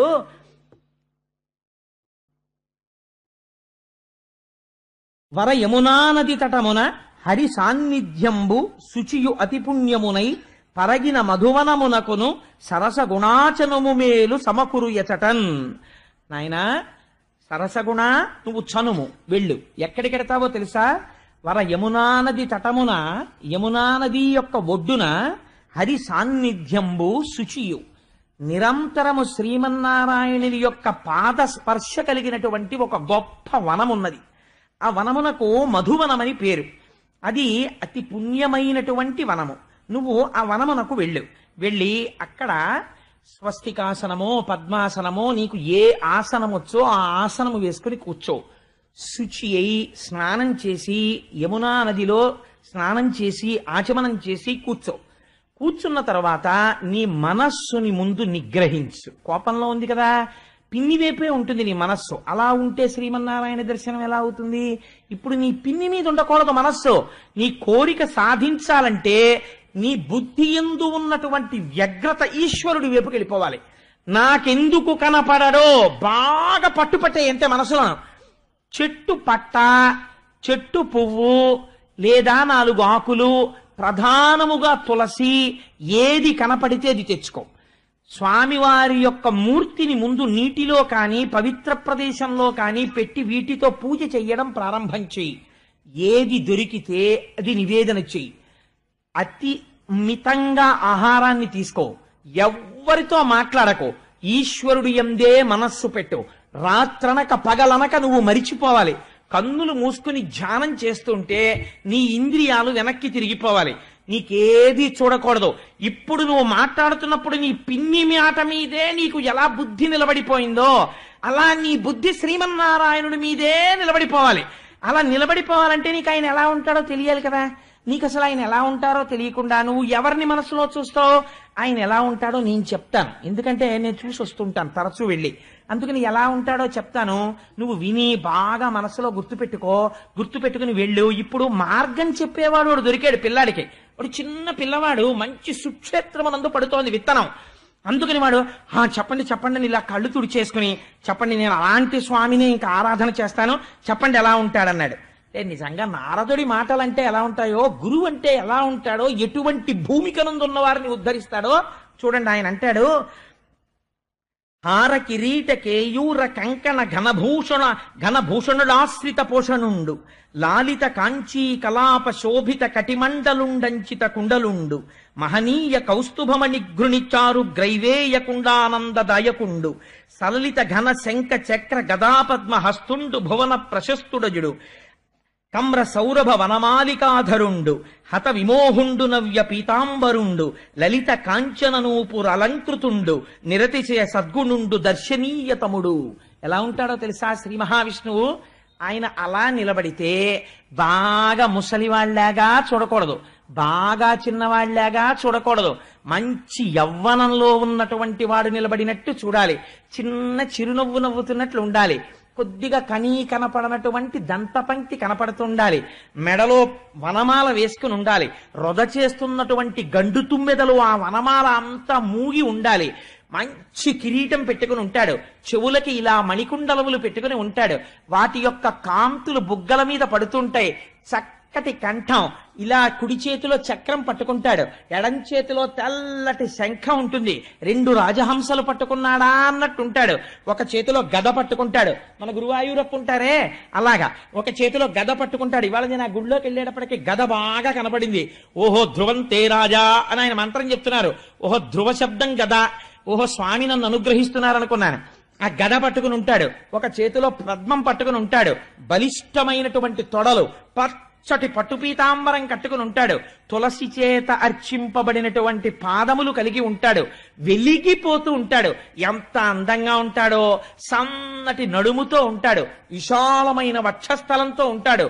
కంభుకంఠుడై ఉంటాడు. మెడ నిండా పుష్పమాలలు వేసుకుని ఉంటాడు. అసలు ఆయన్ని చూడగానే అనిపిస్తుంది. ఎంత చూసినా తనివి తీరకుండా మనసులో ఆనందం పొంగిపోయేటట్టు చూడు. అంతేకాని అబ్బాయి ఎంతసేపు చూస్తానులేండి ఇంకా అలా చూసి విసుగెత్తుతోందని చూడకు. చూడడంలో రమించిపోతూ చూడడం మొదలెట్టు. అలా చూడగా నీ మనస్సు లగ్నం అయిపోతుంది. అలా చూసి ఆహారం సంగతి కూడా మరిచిపోయి నీకు గుర్తుండకూడదు. కానీ ఎప్పుడైనా శరీరాన్ని నిలబెట్టడానికి ఆహారం తీసుకో. ఏనన్నా అలా లోపల నారాయణుణ్ణి చూడు, నీకు నారాయణుడు కనపడతాడన్నాడు. నేను తప్పకుండా అలా చేస్తానండి అన్నాడు. అంతే. ఇది గురువు అంటే. వెళ్ళిపోయాడంతే. గబగబ నడిచి వెళ్ళిపోయాడు అరణ్యానికి. యమునా తటం కనపడింది. స్నానం చేశాడు, ఆచమనం చేశాడు. వెంటనే చెప్పాడు కదా నారదుడు, నీకు కోపం ఉండకూడదు, ఇంకా పిన్ని అవి గుర్తు రాకూడదన్నాడు. ఓ పద్మాసనం వేసుకున్నాడు. శరీరాన్ని నిలబెట్టుకోవడానికి మాత్రమే ఆహారం తినమన్నాడు. అన్ని తులసి దళాలు తెచ్చేవాడు, అన్ని పువ్వులు తెచ్చేవాడు. ఇక్కడే ఉన్నాడు నారాయణుడు, నిన్ను రక్షిస్తాడు, నువ్వు బెంగ పెట్టుకోకు. నీకు నేను ద్వాదశాక్షరి మంత్రోపదేశం చేస్తున్నాను. 7 రోజులు నువ్వు నిష్ఠతో చేసేటప్పటికి దేవతలు నీకు కనపడతారా అన్నాడు. అందుకని ఇప్పుడు స్వామి ఇక్కడున్నారు, నాకేం బెంగనుకున్నాడు, నాకేం భయం. స్వయంగా నారదుడు చెప్పాడు ఈ మాట. నాకు ఇంకా భయం లేదు, నా స్వామి చూసుకుంటాడు అనుకున్నాడు. ఎంత తొందరగా నా స్వామి వచ్చేస్తాడా, నేను ఎంత బాగా చేసేస్తానా, ఎంత తొందరగా లొంగిపోతాడా, ఇదే తాపత్రయం. అంతే. పిల్లల యొక్క చిత్తం అలా ఉంటుందండి వాళ్ళని. కానీ మీరు సరిగ్గా పెట్టగలిగితే అంతే. తులసి తెచ్చాడు, 4 పట్టలు తెచ్చాడు, ఇన్ని ఆకులు తెచ్చాడు, ఇన్ని పువ్వులు తెచ్చాడు, ఆరాధన చేసేసేవాడు. మొదటి నెలలో 3 రోజులకొకసారి వెలగపండు రేగుపళ్ళు తినేవాడు.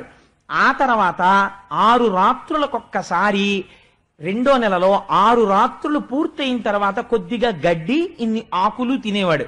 3వ నెలలో 9 రాత్రులకొక్కసారి కొద్దిగా నీళ్లు తాగేవాడు. 4వ నెలలోకి వచ్చేసరికి 12 రాత్రులకొకసారి వాయుభక్షణం చేసేవాడు. అదేమిటంటే వాయుభక్షణం ఎలా చేస్తారు అని మీకు అనుమానం రావచ్చు. వాయుభక్షణం అంటే ఆ పిల్లవాడి యొక్క బుద్ధి వ్యగ్రత చేత, వాడి యొక్క నిష్ఠ చేత వాడికి తెలియకుండా ప్రాణాయామము, పూరకము, రేచకము, కుంభకము వచ్చేసాయి.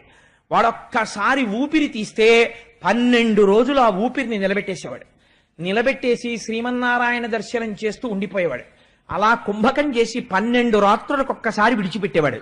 విడిచిపెట్టి కాసేపు అని ఊపిరి తీసేవాడు. మరాళి మందగమనామహాలా వన్యసేవది, ఆ ఊపిరిని తీసి శరీరాన్ని పోషించేవాడు.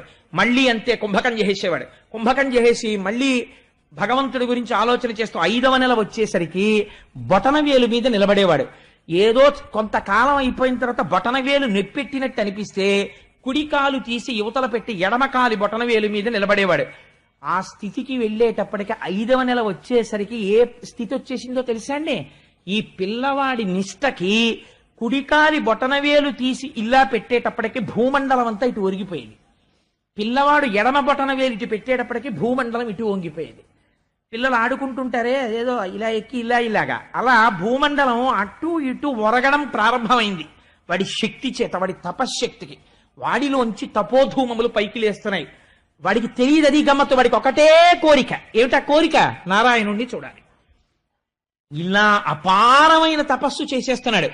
చేసేస్తుంటే అప్పుడు దేవతలందరూ ఏమిట్రా భూమండలమే కంపించిపోతోందని బెంగ పెట్టుకుని గబగబా వైకుంఠానికి వెళ్ళారు.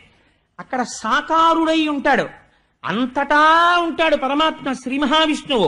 కానీ భక్తులను అనుగ్రహించడానికి ఒక ఆకారమును తాను పొందుతాడు. అలా పొందిన ఆకారము విష్ణువు యొక్క ఆకారము. అది సగుణం అంటారు. అటువంటి సగుణమైన మూర్తి దగ్గరికి వెళ్ళి ప్రార్థన చేశారు. ఒక విచిత్రమైనటువంటి విషయం, దేవతలకి సంకటం ఎందుకు వచ్చిందో తెలుసా అండి? ఇప్పుడు అదేమో యవ్వనంలో ఉన్నవాడు తపస్సు చేస్తున్నాడు అనుకోండి, వాడు అప్సరసని పిలిచి భంగం చేసి పారాయని పంపించేస్తారు. పిల్లాడు 5 ఏళ్ల పిల్లాడు వీడి దగ్గరికి ఎవరిని పంపిస్తారు? వీడిని ఇప్పుడు అసలు ఎలా నిగ్రహించాలో వాళ్ళకి అర్థం కాలేదు. పైగా వీడికి లోపల ఇంకా ఎంత పూనిక పట్టేసిందంటే నేను నారాయణుణ్ణి చూడాలి ఈ కళ్ళతో, అంతే. వాడు ఇంకా ఎంత తపస్సు చేసేస్తున్నానో వాడికి తెలియదు, అలా చేసేస్తున్నాడు అంతే. ఇంకా ఇంత గొప్ప తపస్సు సృష్టిలో లేదు. ఇటువంటి తపస్సు చేస్తూ ఆయన దగ్గరికి వెళ్ళారు. స్వామి ఇదేం విచిత్రం అండి, 5 ఏళ్ల పిల్లాడేమిటి, 5 నెలలు తపస్సు ఇంతే, only 5 months short term programme. కానీ ఆ తపస్సు ఇప్పటివరకు ఎవరూ చేయలేదు. వాడి కోరిక ఏమిటో తెలియదు. పోనీ విచిత్రం ఏంటంటే వాడు ఈ కోరికతో చేస్తున్నాడు. ఇంద్ర పదవి కోసం చేస్తున్నాడు అనుకోండి, ఇంద్రుడు కంగారు పడిపోయి ఏదో ఒకటి చేసేస్తాడు. చాలా పెద్ద పదవి కావాలంటాడంతే. నారదుడు అడిగితే కూడా వాడికే తెలియదు వాడికి కావలసిన పెద్ద పదవి ఏమిటో. అసలు ఆ పెద్ద పదవి ఏమిటి, వాడు ఎందుకు చేస్తున్నాడు, మీరు కావాలంటాడు, మీరే ఇవ్వాలంటాడు, అసలు ఏమిటి అల్లరి. స్వామి మీరు బయలుదేరి ఒక్కసారి వెళ్ళండి స్వామి, ఏమనుకోవద్దు, ఇలా అయిపోతోంది భూమండలం అంతాను అన్నారు. అంటే ఆయన అన్నాడు ఒక నవ్వు నవ్వి, ఎవడు రానా గురించి ఏడ్చి ఇలా తప్పించినవాడు వాడిని చూడ్డానికి పొంగిపోతూ పెడుతున్నానన్నాడు అని. లక్ష్మీ సహితుడై గరుడ వాహనారూఢుడై ధ్రువుడు తపస్సు చేస్తున్నటువంటి మండలానికి వచ్చాడు. వచ్చి ఒక్కసారి ఆ భూమండలం మీద నిలబడి సాక్షాత్కరించాడు. సాక్షాత్కరించేటప్పటికి పిల్లవాడండి, చిన్నవాడు, ఆయనకి ఏం తెలుసు ధ్రువుడికి. కళ్ళు విప్పి చూశాడు. ఓహ్, ఎదురుగుండా తేజోవిరాజితమైనటువంటి మూర్తి దర్శనమిచ్చాడు. ఎవ్వరికీ దర్శనమివ్వని స్వామి, మాంసనేత్రములకు గోచరము కాని స్వామి ఈ నేత్రములకు ధ్రువుడికి దర్శనమిచ్చాడు. ఇస్తే విచిత్రం ఏంటంటే వీడికి నారాయణ అని పిలవడం కానీ ఆ తర్వాత స్తోత్రం చేయడం కానీ రాదు. ఎందుకంటే వాడు ఏమైనా చదువుకుంటే కదా, వాడికి గురుముఖత విద్య లేదు, వాడు పురాణం చదవలేదు, వాడు ఉపనిషత్తు చదవలేదు, వాడి కోరిక ఏమిటో వాడికి తెలియదు. వాడు వచ్చి తపస్సు చేశాడు. ఇప్పుడు స్వామి వచ్చిన తరువాత కనీసం స్వామి మీ అంతటి మహాపురుషులు వచ్చి దర్శనమిచ్చారు అని ఏదో అనాలి కదా, ఒక స్వాగత వాక్యం. వీడు నేను కోరుకున్న స్వామి కనపడ్డారని జుర్రేస్తున్నాడు కళ్ళతోటి. అంతే. ఆపాదమస్తక నారదుడు ఎలా చెప్పాడో అలాగే ఉన్నాడు. కాదు దానికి 1,000,000 రెట్లున్నాడు. నోటితో చెప్పడం కుదరదనమాట అని జుర్రుకుని ఆనందంలో తాగేస్తూ ఇలా పైనుంచి కిందకి, కింద నుంచి పైకి, పైనుంచి కిందకి చూస్తూ అలాగే కూర్చుని ఉండిపోయాడు. ఉండిపోతే స్వామి చరిత్రలో లేని సంఘటన చూసి, వీడు ఇలాగే కూర్చుంటాడు, వీడికి కనీసం స్తోత్రం చెయ్యడం నేనే నేర్పుదాం, లేకపోతే రేపు పొద్దున్న దర్శనమిస్తే వాడు పద్యం కూడా చెప్పలేదంటారు. అందుకని నేనే నేర్పుదాం వీడికి సమస్త వేదములు, ఉపనిషత్తులు, సమస్త జ్ఞానము భాషించుగాక అని 4 అడుగులు ఆయన మంజీరములు మోగుతుండగా, ఆయన చేతి కంకణములు ధ్వని చేస్తుండగా, ఆభరణములు పట్టుకుని 4 అడుగులు ముందుకొస్తే ఆయనతో పాటు గరుత్మంతుడు నడుస్తుంటే లక్ష్మీ సహితుడై నడిచి వచ్చి తన ఎడమ చేతిలో ఉన్నటువంటి శంఖము సమస్త వేద ఉపనిషత్తు జ్ఞాన సారాంశము. ఆ శంఖమును తీసి ధ్రువుడి యొక్క శిరస్సు మీద ఉంచాడు తన చేత్తో. ఎటువంటి భాగ్యాన్ని పొందాడండి నిజంగా. అటువంటి భాగ్యం. అందుకే ద్వాదశి నాడు దగ్ధం అయిపోతుంది రాని అజ్ఞానం. అది వింటే చాలు, ఎన్ని కోట్ల జన్మల తర్వాత వింటున్నావో ఇదన్నారు. ఆ శంఖం తలకి తగిలిందంతే పొంగిపోయి స్తోత్రం మొదలెట్టేశాడు. స్వామి నువ్వెవరవో నాకు తెలుసు, ఈ సమస్త బ్రహ్మాండములు సృష్టి యందు లేవు, ఇవన్నీ మాయ, కేవలము త్రిగుణాత్మకంగా ఏర్పడ్డాయి. ఆది యందు ఉన్నటువంటి వాడివి, అంతమునందున్న వాడివి, మధ్యలో ఉన్న స్థితికారుడవు, పురాణ పురుషుడవు నీవొక్కడివే. సముద్రము వంటి నీ నాభికమలములోంచి ఉద్భవించినటువంటి చతుర్ముఖ బ్రహ్మగారు నువ్విచ్చినటువంటి వేదములను ఆధారం చేసుకుని ఈ సృష్టినంతటినీ రచన చేశాడు. పామరుడైనటువంటి వాడు ఇంద్రియముల కదలన కలిగేటటువంటి సుఖము శాశ్వతమనుకున్నవాడు నిన్ను విస్మరించి ఇంద్రియ భోగములందు లంపటుడై పునర్జన్మలెత్తుతూ కొన్ని కోట్ల జన్మలెత్తుతూ సంసార పరిభ్రమణమును చేస్తూనే ఉన్నాడు. ఈశ్వర నీ అనుగ్రహము ఎంతటిదని నేను చెప్పగలను. కేవలము నిన్ను చూడాలని ఆర్తి చేత, ఏమీ చేత కానటువంటి నేను నీ నామమును ఉచ్చరిస్తూ ఇక్కడ కూర్చుండిపోయినంత మాత్రం చేత దయాళువు నాకు దర్శనమిచ్చావు. స్వామి నువ్వు కనపడ్డావు కాబట్టి నేను ఒకటి అడుగుతున్నాను, జన్మ జన్మాంతరములకు నాకు కావలసినది ఏమిటో తెలుసా అని ఆయన అంటాడు. హరిభజనీయ మార్గనీయతాత్మకుడై భవదీయమూర్తిపై వరదిన భక్తియుక్తులకు వారల సంగతి కలుగచేయు సత్పురుష సుసంగతిన్ వ్యసన దుర్భవ సాగరమప్రయత్తతన్ సరస భవత్ కథామృతరసంబునమత్తుడనై తరించదన్. స్వామి సర్వకాలములయందు నీ కథలే తలుచుకుంటూ, నిన్నే చూస్తూ, నీ గురించే మాట్లాడుతూ, ఎప్పుడు వెళ్ళి పలకరించినా ఆ మాటలు మళ్ళీ ఈశ్వరుడిలోకి వెళ్ళిపోయి, ఎప్పుడూ భగవత్ కథలు చెప్పుకుంటూ మనస్సు పొంగిపోతూ, ఎప్పుడూ ఈశ్వరుడు గురించే తలుచుకుంటూ, ఒక్కడు కూర్చున్నా సరే ఏదో తలుచుకుని వాళ్ళో వాడే సంతోషపడిపోయి అటు ఊగిపోయి ఇటు ఊగిపోయి వెర్రినవ్వు నవ్వేసుకుంటుంటే, ఏంటంటే ఆయన అలాగా వెర్రెళ్ళగా అలా ఊగిపోతుంటాడు అంటుంటే, లోపల ఈశ్వరుణ్ణి తలుచుకోవడం వల్ల కలిగినటువంటి ఆనందం లోపల పట్టక, నిండిపోయినటువంటి నీటితో కూడినటువంటి బిందె ఇంకా నీటిని పట్టలేక అంచులవించి కారిపోయినట్టు లోపల భగవంతుని యొక్క గుణములను స్మరించడము చేత కలిగినటువంటి ఆనందము లోన పట్టక కర్మేంద్రియ సంఘాతమైనటువంటి శరీరము అటు ఇటు కదిలిపోతూ ఆనందపడిపోయేటటువంటి మహాపురుషులైనటువంటి భక్తులతోటి నాకు సాంగత్యమి. వారితో కలిసి ఉండడం చేత ఆ మాటలు విని విని విని నా మనస్సు కూడా నీ యొక్క పాదార విందముల యందు శాశ్వత స్థానమును పొందుతుంది. స్వామి నాకు కావలసినది ఏమిటో తెలుసా? నిరతము తావకీన భజనీయ పదాబ్జ సుగంధ లబ్ధి ఎవ్వరి మది నొందగా కలుగు వారలు తత్ప్రియ మర్చదేహమున్నరయ తదీయ దార తనయాది సుహృద్గృహ బంధు వర్గమున్మరతురు విశ్వతోముఖ రమాహృదయేశ ముకుంద మాధవ. ఎన్ని మాటలు వచ్చేసాయో చూడండి. ఆ శంఖం తగలగానే ఆయన అంటున్నాడు, సంసారములో లేరా అంటే సంసారములో ఉంటారు, సంసారము వదిలేశారా అంటే వదిలేసినట్టు కనపడదు. సంసారములో ఉంటారు, భార్య గుర్తుండదు, పిల్లలు గుర్తుండరు, ఎప్పుడు మనస్సంతా దేని మీద రమిస్తుంటుంది? ఈశ్వరుడి మీద రమిస్తూ ఉంటుంది. అలా ఎప్పుడు రమించిపోతూ రమించిపోతూ ఆఖరికి దేహం పడిపోతున్నప్పుడు కూడా ఈ శరీరం పడిపోతోందనేటటువంటి మృత్యుభయాన్ని పొందకుండా ఆఖరి శ్వాసలో కూడా నిన్నే తలుచుకుంటూ పొంగిపోయే లక్షణం ఉన్నటువంటి మహాభాగవతులు నిన్నే పొందుతున్నారు స్వామి, నీలో ఐక్యమైపోతున్నారు. అటువంటి వారితోటి నాకు సాంగత్యం ఇప్పించు తండ్రి అని అడిగాడు. అడిగితే స్వామి చూసన్నారు, ఊరే నువ్వు చాలా గొప్ప స్తోత్రం చేశావురా, మహావైరాగ్యం ఉన్న వాళ్ళు ఇటువంటి స్తోత్రం చేయరు, నీ స్తోత్రం నన్ను చాలా ఆనందపరిచింది, కానీ నీకేం కావాలి అని నేను అడగాలి. ఇప్పుడు అడిగితే నువ్వేం చెయ్యాలి? అయ్యా స్వామి నాకు ఇది కావాలండి అని అడగాలి. దీన్ని స్వామి దర్శనమివ్వడం, భక్తుడు వరం అడగడం, స్వామి వరాన్ని ఇవ్వడం అంటారు. నీకు నారదుడు చెప్పాడు కదా, నేను ఏదైనా ఇవ్వగలను అని మీ అమ్మ చెప్పింది కదా, అందుకే కదా నువ్వు తపస్సు చేశావు. నువ్వు బయలుదేరేటప్పుడు ఏమని బయలుదేరావు? నాకు పెద్ద పదవి కావాలని బయలుదేరావు. నీకు పెద్ద పదవి అంటే నీకు ఏమిటి చెప్పాలో నీకు చేత కాదు, కానీ ఇది నువ్వు పెద్ద పదవి అన్నది ఏమిటో నాకు ఒక్కడికే తెలుసు. కానీ అది ఎవరికి ఇవ్వరు ఆ పదవి. కానీ ఊరే ఇంత చిన్నవాడివా పదం ఏమిటో తెలియకుండా ఇంత తపస్సు చేసేసావు, అందుకే నీకు ఇచ్చేస్తున్నాను ఆ పదవి. ఏమిటో తెలుసా ఆ పదవి? ధర్మము, అగ్ని, కశ్యపుడు, సప్తర్షులు, కాలము, నక్షత్ర మండలము, ఋతువులు, సూర్యచంద్రాది గ్రహములు, ఈ బ్రహ్మాండములు ఏది కదలకపోతే దాన్ని ఆధారంగా చేసుకుని రంగులు రాట్నం తిరిగినట్టు తిరుగుతాయో అటువంటి ధ్రువమండలం కింద నిన్ను మార్చేస్తున్నాను. నువ్వు ధ్రువమండలమై వినువీధిన వెలుగుతుంటే నిన్ను ఆధారం చేసుకుని సమస్త జ్యోతిశ్చక్రము తిరుగుతుంటుంది. అటువంటి పదవిని నీకు అనుగ్రహిస్తున్నానన్నాడు. అంటే అసలు ధ్రువుడికి అలాంటి పదవి ఉంటుందని తెలియదు, పొంగిపోయాడు. ఇది స్వామి అనుగ్రహం అంటే. అందుకే శంకరాచార్యులు వారు అంటారు, ఈశ్వరుణ్ణి నువ్వు అడక్కు అంటారు. నీకేం వచ్చని అడుగుతావు, నువ్వు అడక్కు, నీకు నోటితో తెలియదు. స్వామి నువ్వు రక్షించు అను. ఆయనకి తెలిసి నీకేమిచ్చి కాపాడుకోవాలో ఆయన ఇస్తాడు. ఏమండి ఆయన్ని ఎంతో మంది ఎన్నో అడిగారు, ఇలా అడిగిన వాళ్ళు ఉన్నారా అని. నీకు అంత పదవి ఇచ్చానురా, కానీ ఇప్పుడే కాదు, నువ్వు ఇంటికెళ్ళు. నీకు భవిష్యత్తు కూడా చెప్పేస్తున్నాను. నీ తమ్ముడు మరణిస్తాడు, నీ పిన్ని మరణిస్తుంది, నీకు రాజ్యాభిషేకం జరుగుతుంది. జరిగిన తరువాత తదనంతర కాలమునందు నువ్వు వైరాగ్యం పూర్ణంగా సిద్ధించి తపస్సు చేస్తావు. అప్పుడు నిన్ను అటువంటి ధ్రువమండలానికి తీసుకెళ్ళి తర్వాత నాలో ఐక్యం చేసేసుకుంటాను. ఇదే నీకు చిట్ట చివరి జన్మ అని చెప్తే ధ్రువుడు అని చెప్పి స్వామి అంతర్ధానం అయిపోయాడు.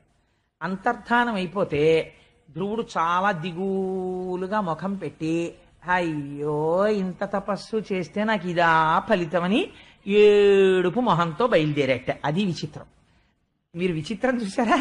ఆయనంత పదవిస్తే ఈ పిల్లాడికి ఏమిటో ఇంత తపస్సు చేస్తే శ్రీమన్నారాయణుడు కనపడితే పెద్ద పదవిస్తాడనుకుంటే ఇదా నాకు ఇచ్చింది అని ఏడుస్తూ వెడుతున్నట్టంటే చిన్న బుచ్చుకున్న మొహంతో. అంత ధ్రువుండును పంకేరుహాక్ష పాద కమల సేవోసాదిత మనోరథములు తనరియో తనదు చిత్తంబులోన తుష్టి పొందక చనియ విశిష్ట చరిత్ర. విదురుడితో చెప్తున్నాడు మైత్రేయుడు. మనసులో తృప్తి లేకుండా తలంచుకుని ఏదో ఓడిపోయిన వాళ్ళ అలా నడుస్తున్నాడు అన్నారు. అంటే విదురుడు తెల్లబోయాడు. ఇదేమిటయా, నేను ఎక్కడ కనీ విని ఎరుగని ఇంతటి పదవి ఇస్తే ఇంతటి ధ్రువుడు ఇంత గొప్ప పదవొచ్చిందని సంతోషపడ్డం మానేసి ఇలా తలంచుకుని ఏడుస్తూ వెళ్ళడం ఏమిటయ్యా అన్నాడు. అంటే మైత్రేయుడు అన్నాడు, అనగా పినతల్లి తన్ను పల్కిన దురుక్తి బాణ విద్ధాత్ముడగుచు తద్భాషణములు చిత్తమున తల్చుచుండుటను చేసి ముక్తి కొరమికినత్మలో వగగుందుచుండే. ఆ పిల్లవాడు అనుకున్నట్ట, అయ్యవారి స్వామివారి చేతి శంఖం తలకి తగిలింది కదా, నేను తెలియక మా పిన్ని మాటలు నా హృదయంలో నాటుకోవడం వల్ల నాన్నగారి తొడ మీద నన్ను కూర్చోపెట్టుకోలేదు అన్న కారణంతో బయలుదేరుతున్నప్పుడు నాకు పెద్ద పదవని బయలుదేరాను. సనక సనందనాది మహర్షులు ఎన్ని కోట్ల సంవత్సరముల నుంచో తపస్సు చేసి జ్ఞానం అంటే ఏమిటో తెలుసుకుందామని ఏ స్వామిని దర్శనం చేద్దామని ప్రయత్నం చేస్తున్నారో అటువంటి వాడు నాకు దర్శనం ఇచ్చాడు. నేనేమడిగి ఉండాల్సింది? స్వామి నాకు మోక్షమి అని అడిగి ఉండాల్సింది.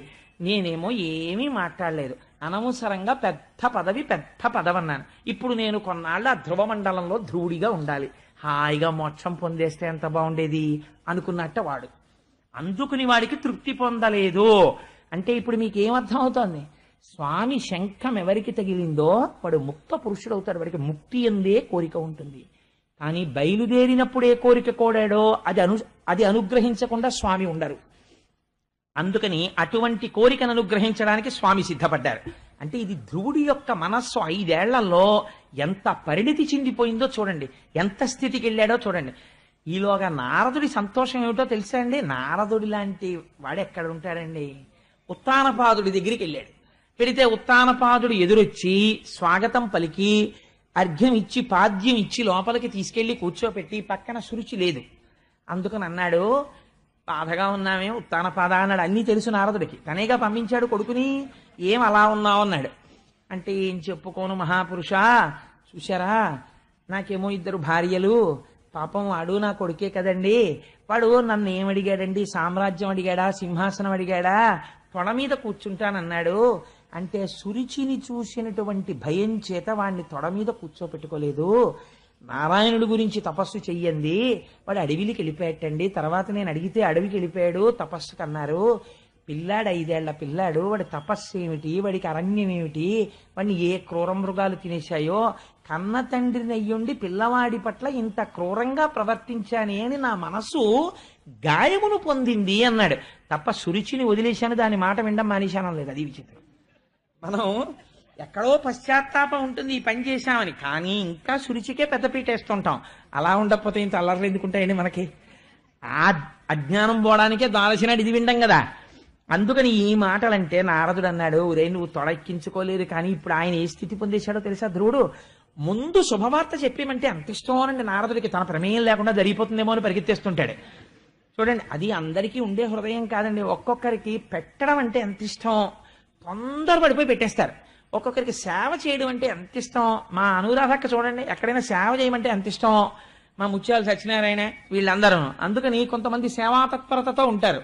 అలా ఎంత సంతోషం ఓ శుభవార్త చెప్పడం అంటే.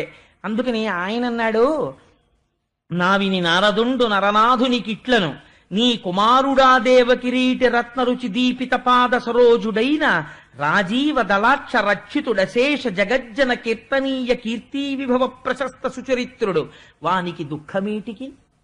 ఏమయ్యా నువ్వు బాధపడుతున్నావు, కానీ నీ కొడుకు ఏ స్థితిని పొందాడో తెలుసా? ఏ మహాపురుషుడి యొక్క కేవలం క్రీగంటి చూపుల చేత సమస్త బ్రహ్మాండములు రక్షింపబడుతున్నాయో, దేవతలందరూ రక్షింపబడుతున్నారో, సృష్టి స్థితి లయములు జరుగుతున్నాయో, ఎవడు హేళగా ఈ బ్రహ్మాండములను సృష్టి చేసి కాపాడుతున్నాడో అటువంటి వాడి యొక్క